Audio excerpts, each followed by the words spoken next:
Blaster Master Zero, originally released for the 3DS and Switch, but is now available on all modern platforms, retailing for $9.99.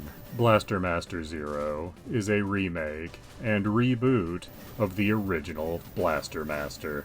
Taking heavy inspiration from the 8-bit original, many of the gameplay elements are still present in this remake, as well as having a very similar world map and similar story progression. As much like the original, you are still a boy trying to get his frog back, and you're gonna do that with a tank. When in the overworld of the game, you are piloting a tank around that has the strange ability to jump. And if you think jumping is weird for a tank, you will find upgrades for it to allow it to swim and fly. But you're not in the tank all the time. In fact, you can jump out of it whenever you want, although you probably shouldn't do that unless you absolutely have to, such as when you need to explore one of the little areas of the game. Not all of these little areas are actually mandatory, but you can find many useful things inside them, such as upgrades for your tank. And you'll usually have to do at least one of these caves to actually progress to the next area.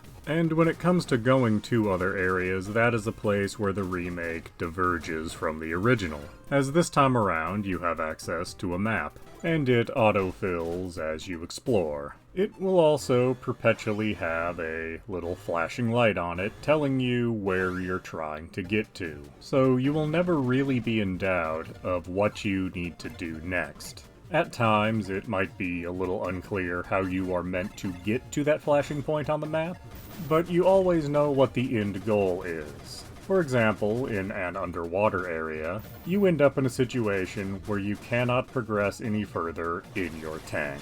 You see there's a large underwater area that you can access, but only when out of your tank. Up to this point, it's been a very bad idea to exit your tank unless you're going to explore one of the little caves. So, it took me several loops around the place, seeing there was nothing to do, before I realized you were supposed to exit your tank and brave the unknown. And doing this, while a little frightening, did end up getting me the parts for the tank that allow it to swim, which unlocked a lot more of this underwater area for me to explore and progress.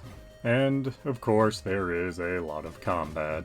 Both you and your tank have many different weapons at your disposal. Having and using the right weapon is going to be key to moving forward. When you are out of your tank, you have access to 8 different weapons. But if you take damage, you lose the 8th weapon. Take damage again, and there goes the 7th. And so forth, until you only have the most basic of weapon. So you have even more reason than you might expect to avoid taking damage. Your tank, on the other hand, you can select whichever weapon you like. Damage will not affect what weapons you have access to in your tank, meaning that in a lot of ways, combat is actually easier when you're in your tank. I'm sure that's a shocking piece of information. However, most of the boss fights in the game are done when you're out of your tank, but this does make the few that you get to fight while in your tank kind of a treat. There is actually a whole story here, and you actually have a companion with you that mostly just exists to expound exposition, but I wasn't paying very close attention to any of that. All I knew was I was a boy in a tank trying to find his pet frog. So is Blaster Master Zero worth your time and money? Well, it is only $10 on all of your major platforms, and it comes in right around 6 hours.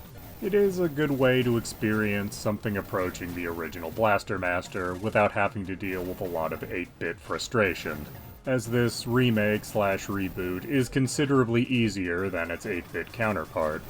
This game is also the first in a series. At the time of making this review, there is both a Blaster Master Zero 2 and 3 available, with some talk of a Blaster Master Zero 4 being on the way.